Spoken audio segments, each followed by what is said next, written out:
A very good evening, everyone. Good evening, a very good evening, everyone, guys. First of all, welcome to DocTutorial platform here. This is Dr. Azam here, your faculty of anatomy at DocTutorials.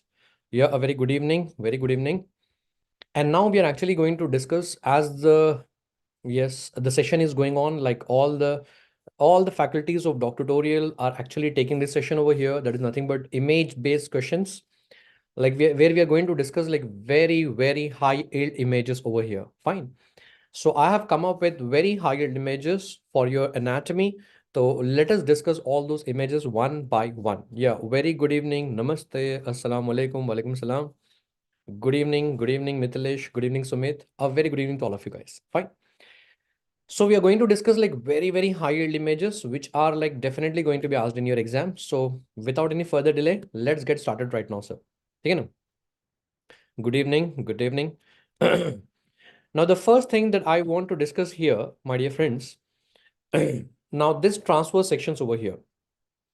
Now, in your exams, what they're doing is they're actually giving this transfer section, and you have to just look at the transfer section and identify, okay, this is the transfer section of like brainstem, like the midbrain or the pons or the medulla oblongata. So now let us look at this first diagram over here, sir. In this diagram, like how to identify all these structures over here. Now, in this diagram, you're first of all able to see here, this is the aqueduct of Sylvius in the middle. And then on the dorsal aspect, you're able to find the colliculi. So therefore, these are nothing but your colliculi. You'll be having like two superior colliculi and two inferior colliculi on the dorsal aspect. And all together, all those four colliculi together, they are known as the corpora quadrigemina. And on the ventral side, you'll be able to find a fossa. That fossa is nothing but interpeduncular fossa. Interpeduncular fossa. Now remember, the aqueduct is a very important landmark. Why? Because whatever like area that we are able to see, whatever structure that you're able to see behind the aqueduct, that is known as the tectum. And the part in the middle here, this is known as the tegmentum part. And then this part is known as the cerebral peduncle. Understanding?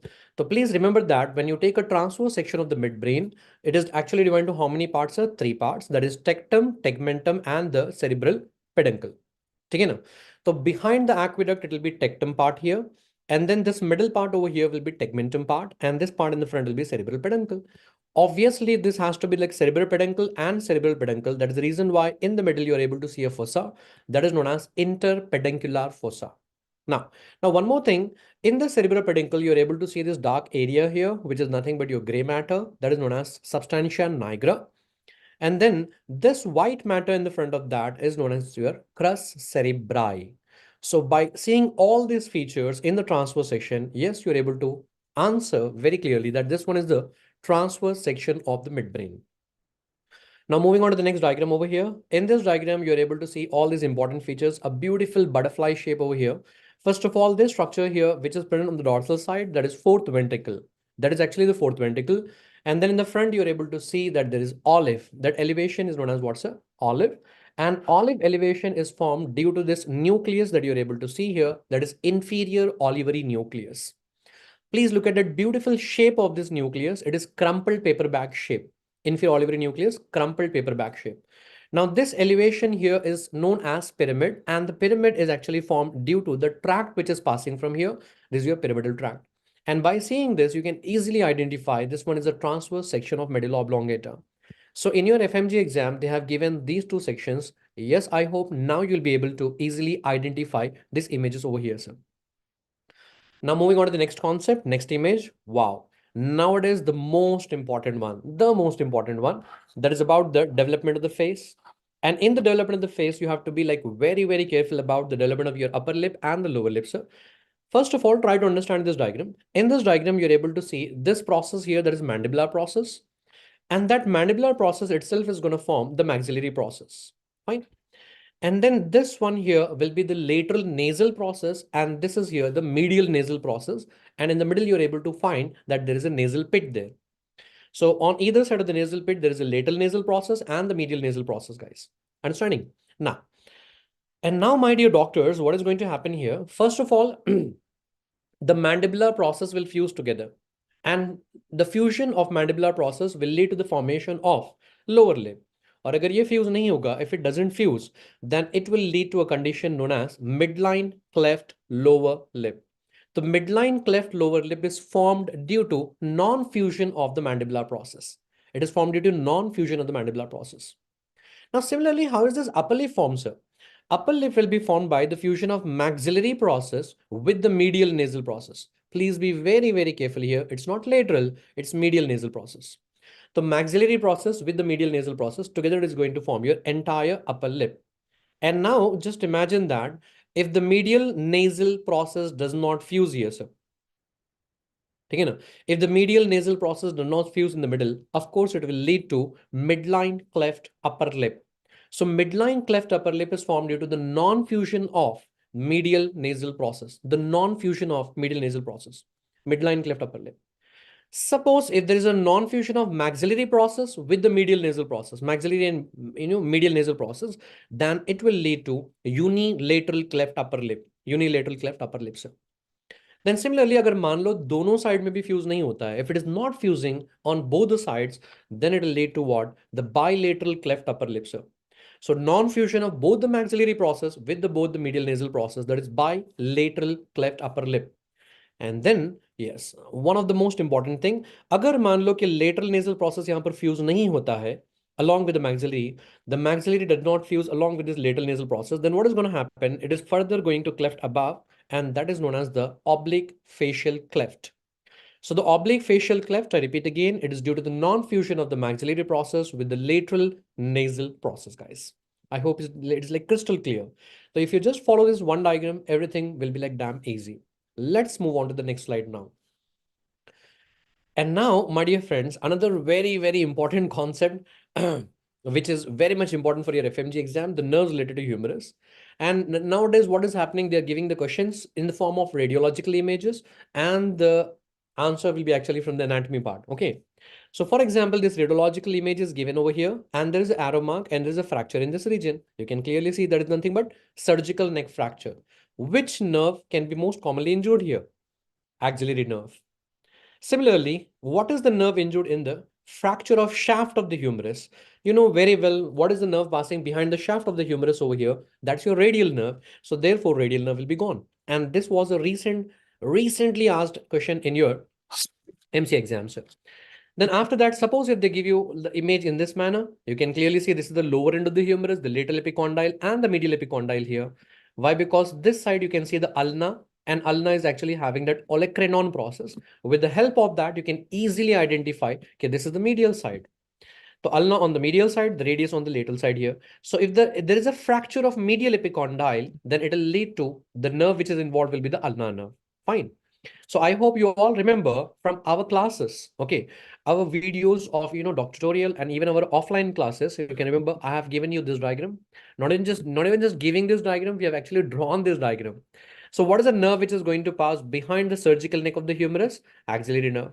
What is the nerve passing behind the shaft of the humerus in the spiral groove? That is radial nerve. And then what is the nerve which is going to pass behind the medial epicondyle? That is your ulnar nerve. I hope you'll be able to answer this question now, sir. Are you understanding me? Moving on to the next one now. Now, in the joints, I hope you all know the joints are actually divided into three categories, sir. You'll be actually having the fibrous joint, that is immovable joint, and then the cartilaginous joint, which is partially movable joint, and the synovial joint, which is like completely movable joint, sir. Now, in the very first diagram here, this is the radius and the ulna, and this one is the middle radio-ulnar joint. And that middle radio-ulnar joint is formed between the radius and ulna with the help of this interosseous membrane. Interosseous membrane. And this type of joint, which is formed between the two bones with the help of interosseous membrane, that joint is known as the syndesmosis. It is immobile joint. When it comes to the superior and inferior radial joint, now these two joints, that is superior and the inferior radial joint, will be the movable joint, and they are like belonging to the subtype of pivot joint. So they're actually helping in pronation and supination, pivot joint. So this will be actually the pivot joint here, and the middle radial joint will be syndesmosis. That's an immovable joint, sir. Now, similarly here in this diagram, the next diagram, this has been like repeated multiple times in the FMG exam. Yes. This image is given and there is an arrow mark, and that arrow mark is on pubic symphysis. I hope you remember from our regular classes, I taught you that the joints which are in midline, the joints which are in midline, that is an important word, midline, those will be the secondary cartilaginous joints. The joints in the midline will be the secondary cartilaginous joint, and this is pubic symphysis. Of course, it is a secondary cartilaginous joint, sir. And what is another name of that one? It is symphysis. The secondary cartilaginous joints, also known as symphysis, and the examples you can remember that very easily. Just remember midline, sir. So, for example, the joint between the manubrium sternum and the body of the sternum, manubriosternal joint, and then xiphisternal joint, intervertebral disc, pubic symphysis, the joint between the sacrum and the coccyx, all the midline. But remember, except the symphysis menti. This is the mental part of the mandible, the symphysis menti. That is not a secondary cartilaginous joint. That is a special category of the fibrous joints, sir. Is it okay? So in joints, I want you to remember these two important images, sir. I repeat again, once for the last and final time, the middle radio-ulnar joint here will be the example of syndesmosis. It's an immovable joint. And the pubic symphysis here is an example of secondary cartilaginous joints. Moving ahead with the next concept. Wow, dermatomes. Like, many of the students have been sending the messages, sir, how to remember dermatomes, how to remember dermatomes. यार, इससे आसान कुछ नहीं है, मैं आपको कहता हूँ ना. It's very, very easy. I'll tell you how to remember. You people have studied like brachial plexus along with me a lot of times. ठीक है ना? And brachial plexus is going to originate from where? From C5, C6, C7, C8, and then T1. And those nerves are actually going to supply to the particular region of the skin, dermatome. तो इसको पढ़ने का तरीका ये होगा, just start from the lateral side. If you're able to see my upper limb over here, just start from the lateral side. This one here, C5, and then your thumb here, C6. The middle three fingers, not the middle finger only, middle three fingers, index, middle finger, and the ring finger, these three. Okay, that is C7, and then little finger, that is your C8, and then come back here on the medial side, that will be T1. So you can just see in this diagram here, you can have to just go from the lateral side and come towards the medial side over here. So C5 hoga, thumb will be C6, middle three fingers will be C7, this is C8, and this one here will be the T1. That's all. That's all. Now they'll ask you in the exam, what will be the dermatome of thumb? It's C6. What is the dermatome of the index finger? C7. What is the dermatome of little finger? C8, something like that. Understanding? So it's so simple. Just remember, brachial plexus is the one which is going to supply to your upper limb. So therefore, my dear doctors, remember that, yes, C5 to T1, you have to just go in this manner. Now, when it comes to lower limb, sir, in the lower limb, I'll tell you one interesting thing here. If you want to listen here, my dear friends, upper limb and lower limb during development, they'll actually rotate. And upper limb will be rotating externally like this. So therefore, the thumb will be going towards the lateral side. But in the lower limb will rotate medially. So therefore, the great toe will come on the medial side. It is rotating like this here, and that is rotating in this internal manner. So therefore, because of that internal rotation, you just keep on going ahead like that. And what is the plexus which is going to supply to the lower limb? Lumbosacral plexus. So चलिए sir, start करते हैं. So L1 here, then L2 here, then L3 here. I told you, keep on rotating towards the medial side. So L1, L2, L3, then L4 here, then L5 here, sir. Understanding here? So therefore, lower limb, anterior view. Anterior view, it is all lumbar, L1 to L5. Fine. Now remember, up to knee joint, from in the entire thigh, sir, up to the knee joint, it will be L1, L2, L3. Up to the knee joint, it will be L3. And then after that, L4 on the medial side of the leg, L5 on the lateral side of the leg. And this was given as an arrow mark in your FMGE exam. On the medial side of the leg, what is the dermatome? That is L4. Simple. So just keep on going like this, medially rotating. So L1, L2, L3, then L4, then L5. That is on the ventral side. Then on the dorsal side, what is going to happen? You'll be having the remaining sacral valor dermatomes. Okay, now, so there is like S1 over here, then keep on going up. That will be S2 here, then keep on going up. There will be S3, S4, and then there will be S5 here. We also discussed about that S2, S3, S4 along with the pudendal nerve. Pudendal nerve, मैंने आपको बताया था saddle anesthesia and all those things, है ना? So that is how you can easily remember these dermatomes here, sir. Okay, so on the ventral side, on the front view, there will be L1, L2, L3 up to the knee joint, then L4 on the medial side, L5 on the lateral side in the leg. And then on the dorsal side, we'll be having S2, just go back. Okay, so S1, S2, then S3, S4, and S5 will be along the or around the perianal region. Perianal region. Is it okay? Next one, sir. Wow. This sagittal section, normally we have learned in the anatomical images, but nowadays what they're doing is they're actually giving you in the radiological image and you have to identify them. So fine. So let us try to identify all the structures over here. I hope everyone knows the largest commissure. This one here will be the corpus callosum. Simultaneously, please recall what are the four parts of the corpus callosum. There will be rostrum, genu, body, and the splenium. I repeat again, rostrum, genu, body, and this is the splenium part. And just below the corpus callosum, there will be actually a septum. In between the two lateral ventricles, there will be a septum known as septum pellucidum here. And that septum pellucidum, the lower border of that septum pellucidum will be attached towards a fornix. So lower border of the septum pellucidum will be attached with this structure, that is fornix. Very, very, very, very important to remember. Has been asked many a times in your exams. And after that, everyone can easily identify this one is the midbrain. After the midbrain, that big bridge-like structure will be pons. And after the pons, this one will be the medulla oblongata. Now, the important thing, what do you have right in front of the midbrain? In front of the midbrain, this structure is infundibulum. You can clearly see that is getting attached to what? The pituitary gland. Okay. And this shiny one that you can see here behind, that is a posterior lobe of the pituitary gland, sir. So this is infundibulum. And then the next one, this is of course your pituitary gland over here.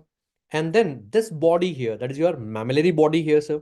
And after that, my dear friends, these are all the structures which are like very much important to remember in this one. You're able to see again the same thing, the aqueduct, the third ventricle over here, the fourth ventricle over here, and this is the cerebellum. Those structures you can easily identify. So whatever I have marked here, please try to identify those structures very, very clearly in the exam. You should be perfect with the fornix, infundibulum, and the mammillary body. These three are very much important for your exam, sir. Now, after the sagittal section, let us move on to the transverse section. In the transverse section, this picture has been repeatedly given in your FMGE exam, sir. Now, in this one, let us try to first of all identify the components of basal ganglia here. Now, this nucleus is the caudate nucleus, and this one here will be the thalamus. And then on the lateral side, you'll be able to find that lentiform nucleus. Lentiform nucleus has been asked in your exams a multiple number of times. And I hope all of you know that very well. Lentiform nucleus is the one which is made up of two more nuclei, that is the putamen and the globus pallidus. अच्छा, इन सब के दरमियान में क्या होता है? What do you have in between them? This is nothing but your internal capsule. That is internal capsule, sir. So what do you have on the lateral side of the internal capsule? There'll be lentiform nucleus over here. And then what do you have on the medial side? There'll be caudate nucleus and the thalamus over here. And I hope you all know the important points regarding internal capsule. Let us quickly recap. How many parts do you have in the internal capsule? There are like 5 parts. Anterior limb, the posterior limb, the bent in the middle will be the genu, and then retrolentiform part and the sublentiform part. These are the 5 parts of the internal capsule. Then even remember the 2 important tracts which are going to pass through the internal capsule. What is the tract which is going to pass from the genu part here? That is cortico-nuclear tract. And similarly, from the anterior 2/3 of the posterior limb, I repeat again, anterior 2/3 of the posterior limb, there will be corticospinal tract passing from here. That's your favorite one. That is your pyramidal tract, sir. So corticospinal tract is going to pass from the anterior 2/3 of the posterior limb, sir. And after that, one more important thing, what is this hidden lobe over here? This lobe will be the insula. Insula. You got to remember all the structures for your exam, sir. Moving on to the next image now. Now, now, my dear doctors, the next image that we are going to discuss here, yes, even this image was also given in your exam. And this image, you can see the site of lesion here. And exactly contralateral side, there will be loss of pain and temperature. That means contralateral side, there is loss of pain and temperature. Ipsilateral side, there will be loss of vibration, position sense. That is nothing but conscious proprioception, stereognosis is lost. And this indicates your Brown-Sequard syndrome. So this image was given in the FMG exam, and you actually have to identify this syndrome. So contralateral loss of pain and temperature, ipsilateral loss of fine touch, vibration, stereognosis, and the conscious proprioception, that indicates it's a Brown-Sequard syndrome. So you have to be like well aware of this image here.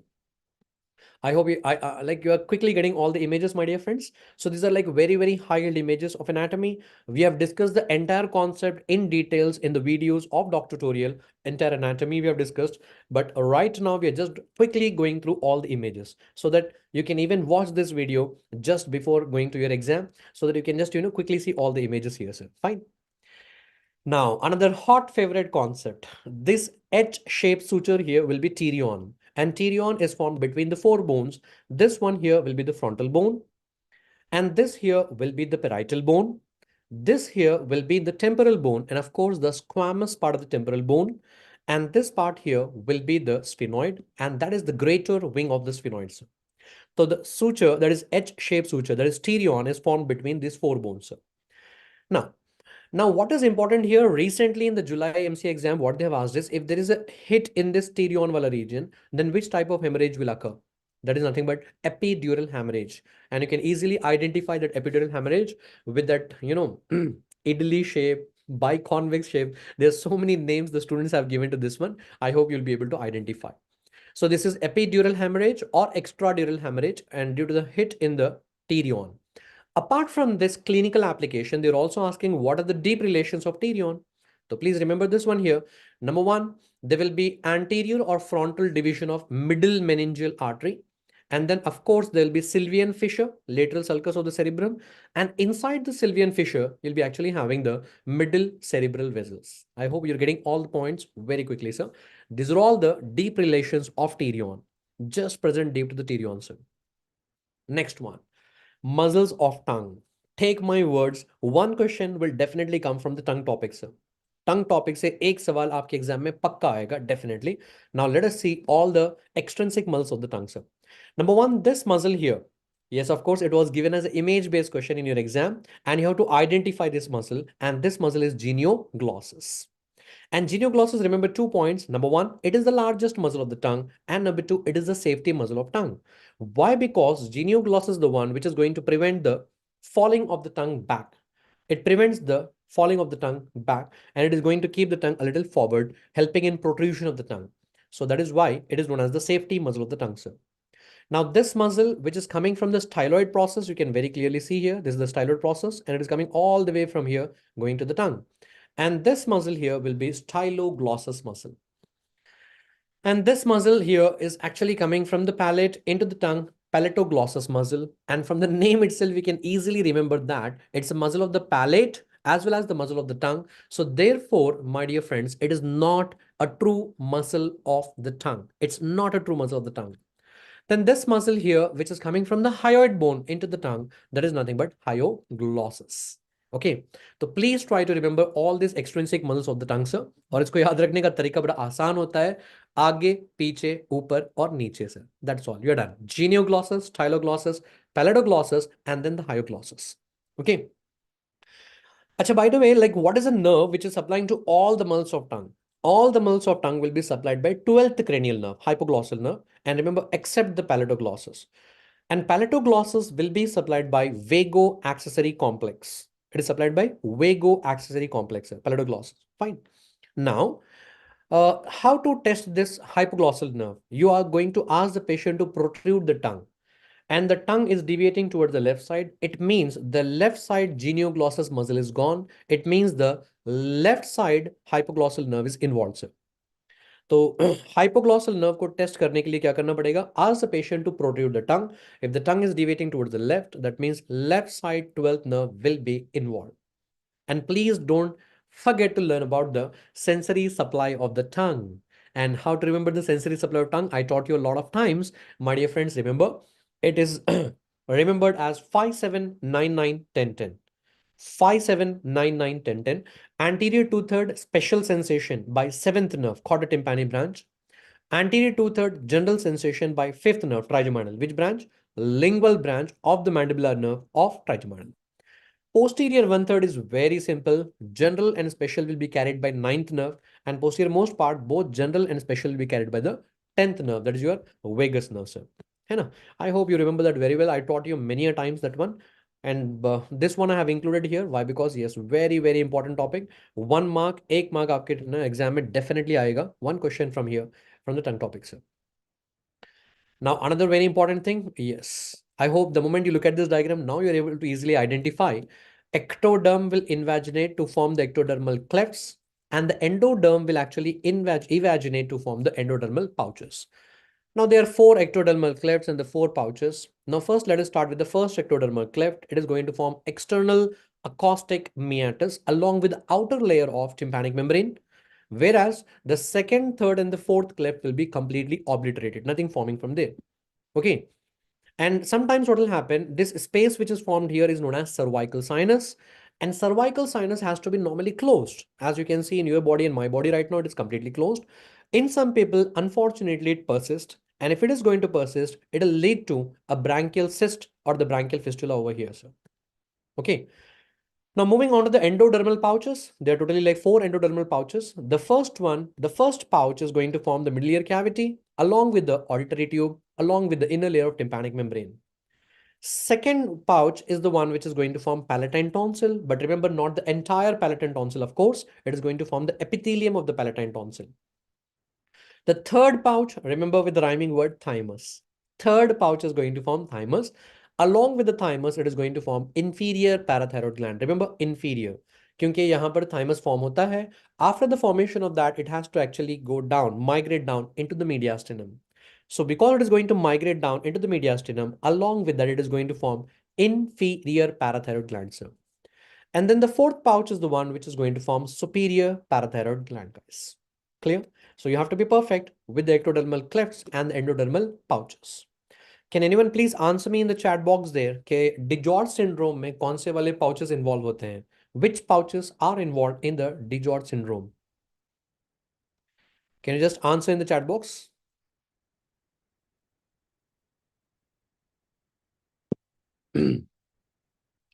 Remember the third and the fourth pouch. These two pouches are actually involved in the DiGeorge syndrome. That is the reason why thymus gland will not be formed, leading to thymic hypoplasia.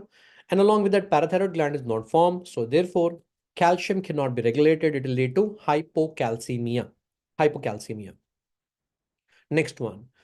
The next concept, I hope the moment you look at this diagram here, you're easily able to understand this is nothing but your brachial plexus. And in brachial plexus, how many trunks do we have, sir? You'll be having like 3 trunks.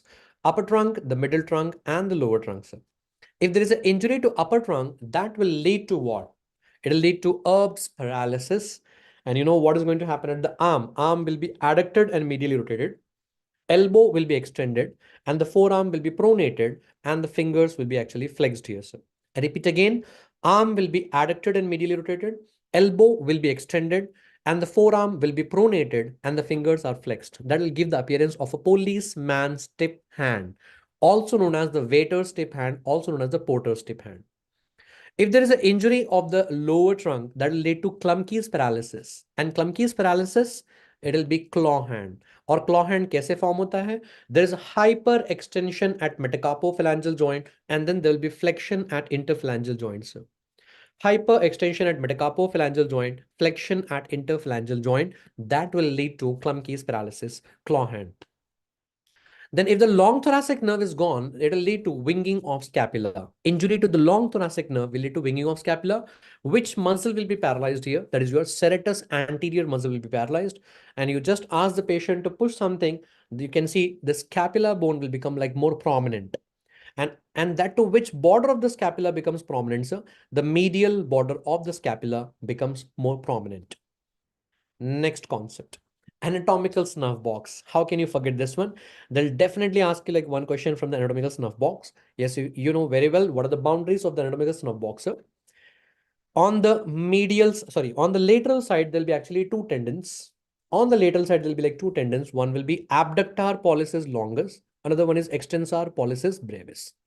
Then on the medial side, there'll be only 1 tendon, that is extensor pollicis longus tendon. Now, what is the content of anatomical snuff box? Everyone knows that very well. It is only the radial artery.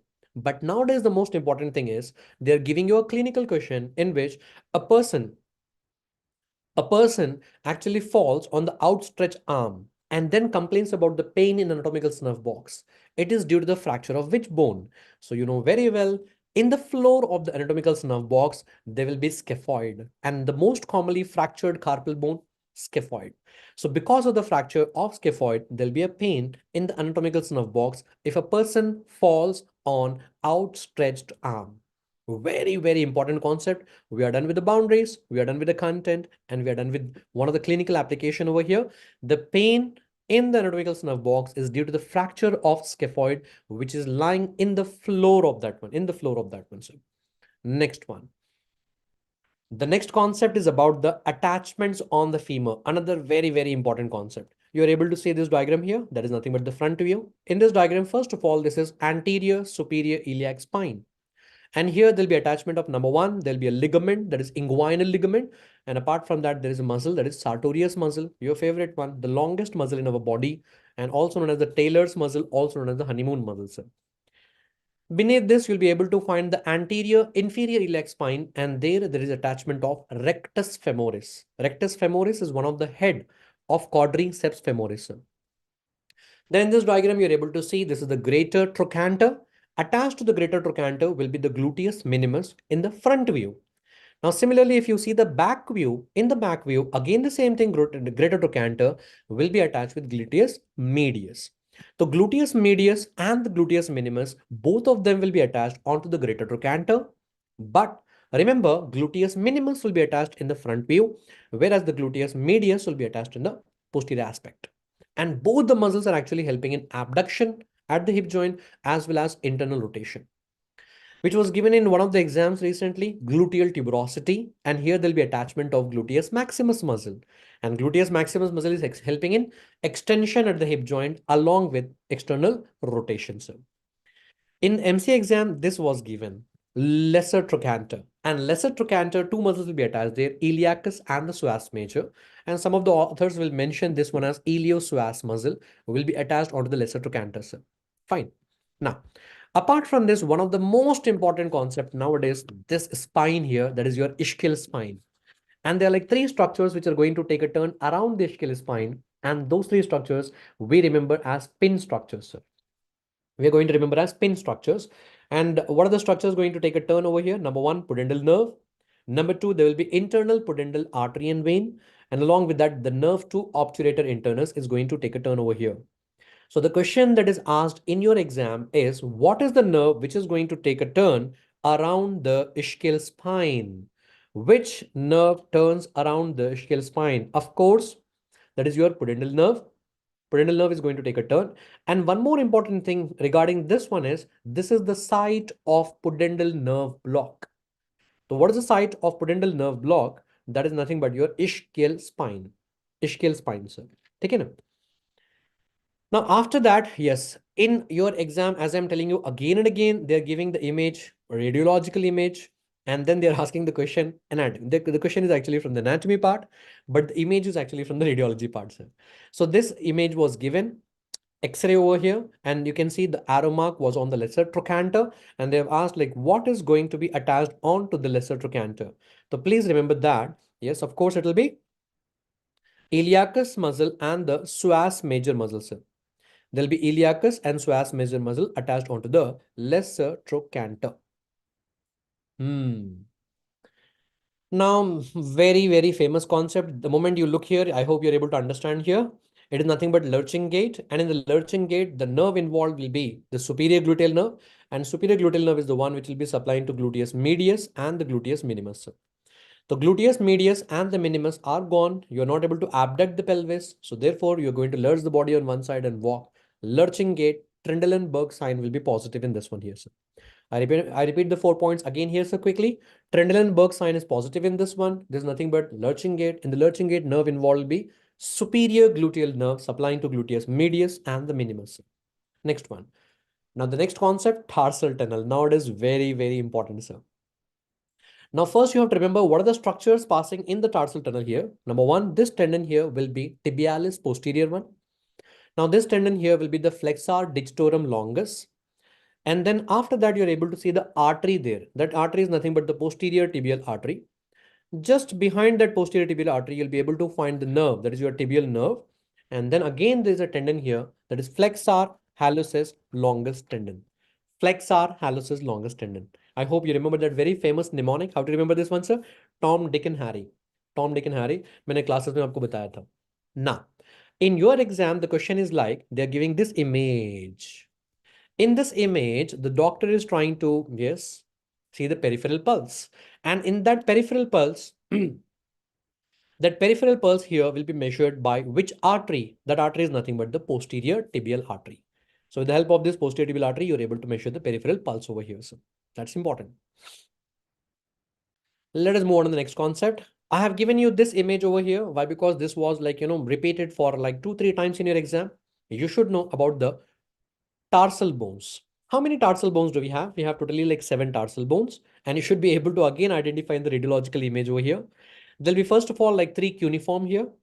On the lateral side, there'll be cuboid, and this boat-shaped one, navicular, and that is right in front of the talus. And this big heel bone over here will be the calcaneus.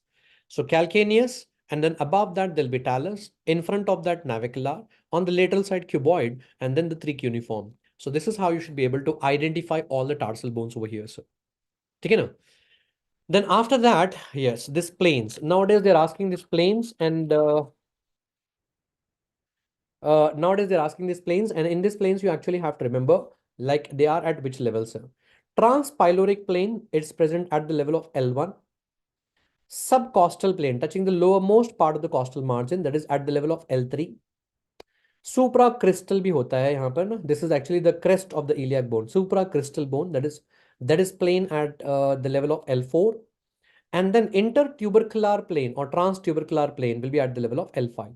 I repeat again, transpyloric plane at the level of L1, subcostal L3, and then supracrystal, that is L4, and then intertubercular or transtubercular plane, that is at the level of L5. Remember, umbilicus will be between the L3 and L4, sir. Okay, and remember the dermatome of the umbilicus is T10. Don't get confused between the location of the umbilicus and the dermatome, sir. Okay, umbilicus will be present between L3 and L4. And yes, the dermatome of the umbilicus will be T10 here, sir. Okay, next one, sir. The journey to become a doctor. Sir, you are great. Thanks for making anatomy and biochemistry easy. Thank you, doctor. Thanks for appreciating my hard work. Multi-star. Wow. Sir, also teach us ortho. Oh my God. Let's go ahead now. I think this revision is going good, right? Yeah. So I'm not going to completely waste your time over here, sir. Like even just before the exam, like one day before the exam, you can watch this video at 2x. मैंने फटाफट सारे important images यहाँ पर include कर दिए हैं. तो just exam से पहले इस वीडियो को देख लेना आराम से 2x पर. तो फटाफट ना सारे इमेजेस एनाटॉमी वाले रिवाइज हो जाएंगे. I hope that should help you, है ना. Next concept here, so openings of diaphragm. How can you forget that? There are 3 major openings in diaphragm, and we remember that as voice of America. Now, this opening that you are able to see in the central tendon, sir, that is vena cava opening, and vena cava opening will be at the level of T8. And what is going to pass from here? Of course, inferior vena cava, but forget about that one. Remember, right phrenic nerve is passing from here. Next opening, this one here is esophageal opening. In this muscular part, you're able to see the esophageal opening. Esophageal opening will be at the level of T10. And what is going to pass from here? Of course, esophagus. But forget about esophagus. Remember, along with that, vagus nerve is passing from here, sir. After that, this opening here, which was recently asked in the FMGE exam, this opening is actually the aortic opening, sir. And aortic opening will be at the level of T12. And passing from here will be the aorta, the thoracic duct, as well as the azygous veins. So you should remember their levels T8, T10, and T12, and what are the structures passing from this one here. Okay. And then one more important thing is about the development of diaphragm. They're actually giving this image in your exam. The moment you see this image, you can clearly see the intestinal loops have herniated into the thorax. The loops of intestine have herniated into the thorax. So this is actually indicating congenital diaphragmatic hernia. Fine. The moment you see this one, it is congenital diaphragmatic hernia. आपने पहचान लिया. But remember the reason why. Why it is happening. What is the reason for that one? So remember, pleura and the peritoneum. There is a pleuroperitoneal membrane. Pleuroperitoneal membrane. And that pleuroperitoneal membrane will be absent. And absence of this pleuroperitoneal membrane, what is going to happen? It'll lead to congenital diaphragmatic hernia. So please remember the congenital diaphragmatic hernia is due to absence of pleuroperitoneal membranes. Next concept. Neural tube. Definite question in your exam, sir. So first of all, this is your neural tube here. And neural tube is the one which is going to form your central nervous system. That is your brain and the spinal cord. Now this is the cranial neuropore, and this one here will be the caudal neuropore. The cranial neuropore will be closing on 25th day. After 2 to 3 days, that is 27th or 28th day, the caudal neuropore will close. I repeat again, the cranial neuropore will close on 25th day, the caudal neuropore closes on 27th or 28th day. अगर दोनों भी option दिया जाएगा, the more better option will be the 28th day, sir. Is it okay? After that, suppose if the cranial neuropore does not close, it will lead to a condition known as anencephaly. Anencephaly, there's no formation of the cranium, no meninges, the brain will also be exposed outside. And then if the caudal neuropore does not close, it will lead to spina bifida. Spina bifida. But remember one more important thing here. Anencephaly hoga, and that is actually continuing behind. And behind there is a deformity of the spine also. Spines will not be formed there. So therefore, that condition is known as the craniorachis. That is known as craniorachis. That was given in the recent exam. Remember that one. So moving on to the next one. One question definitely will be coming from the neural tube topic, sir. Please remember that one. Is it okay? Next concept now. Now, dropped shoulder. Can you see here? This shoulder is actually dropped here. And dropped shoulder, it is due to the paralysis of which muscle? Trapezius muscle. Trapezius muscle जब contract होता है, the trapezius is actually going to help you in shrugging of the shoulders. Shrugging the shoulders. If trapezius is gone, then what will happen? Forget about shrugging of the shoulder. That shoulder will be actually dropped. So in dropped shoulder, which muscle will be involved? Trapezius muscle is involved. And trapezius and sternocleidomastoid, आप सबको अच्छे से पता है, that will be supplied by spinal accessory nerve. Trapezius and sternocleidomastoid will be supplied by spinal accessory nerve. 11th cranial nerve. Remember that one. So in this given image, what is the nerve involved? Spinal accessory nerve. Which muscle is gone? That is your trapezius muscle is gone, sir. Next concept is about the omphalocele. I hope you all remember about rotation of gut. Can you please answer me in the chat box there? कि foregut rotate होता है कि नहीं होता है? Foregut will rotate or not? Yes, of course, the foregut will rotate. How much? It is going to rotate 90 degrees in the clockwise direction. What about the midgut? Midgut will rotate 270 degrees in anti-clockwise direction. Fine. And finally, about the hindgut rotate nahi hota hai. So midgut rotation will be 270 degrees in anti-clockwise direction. And that to remember, the midgut will be actually herniating out from the umbilical opening. So can you please tell me here, is this like physiological hernia or pathological hernia? Is this physiological hernia or pathological hernia, sir? It is physiological hernia. And please remember, my dear friends, physiological hernia will occur by 6th week. And a reduction of physiological hernia will occur by 10th week. Physiological hernia will occur by 6th week. Reduction of physiological hernia will occur by 10th week. Okay, now. So thank God that, our midgut, it came out, rotated and went back inside. Very well. Our abdomen is perfect right now. But there are some unfortunate babies. In them, what will happen? The midgut will come out, but it will fail to reduce back. It will fail to reduce back. When the midgut will fail to reduce back, that baby will take birth with all the coils of intestines lying outside, and that is covered with that, peritoneum. So this condition is known as what, sir? Omphalocele. इसको हम omphalocele कहते हैं. I repeat the important points again. When will physiological hernia occur? 6th week. When will the physiological hernia reduce back? By 10th week. And if it doesn't reduce back, that condition is known as omphalocele. So be ready for this type of image-based question. तो image देखते हैं, आपको पहचानने आना चाहिए कि it is actually omphalocele over here, sir. Next concept, and nowadays hot favorite concept. Again, you can actually expect one question from here, definitely in your exam, sir. That is straddle injury. And we have discussed this very nicely in our offline classes also. And in detail, I have discussed this in the DocTutorial videos also.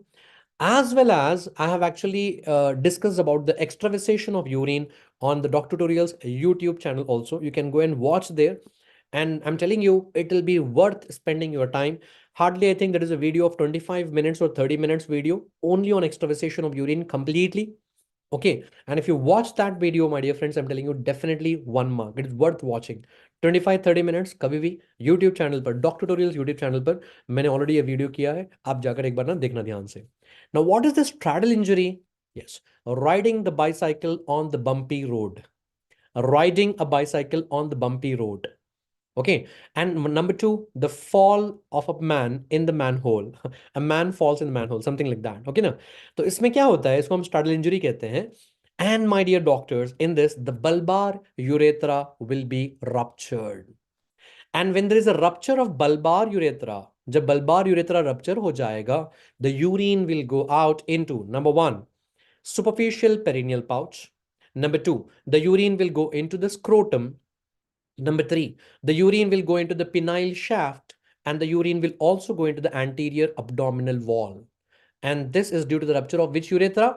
Bulbar urethra. और ये कब rupture होता है? In these conditions of straddle injury here, sir. Straddle injury होता है. तो please remember this concept very, very nicely, my dear friends. Definite question will be coming from here, sir. Definitely one question will come from here. Is it okay? Fine. Thank you, Anand Kumar Gupta. Thank you so much for making anatomy and biochemistry so easy. Lots of love from Bihar. Love you too, brother. Thank you. Now, that is an important concept. Please remember that one, sir. Is it okay? So that's all, my dear friends. That is about all the high yield images, very, very high yield images.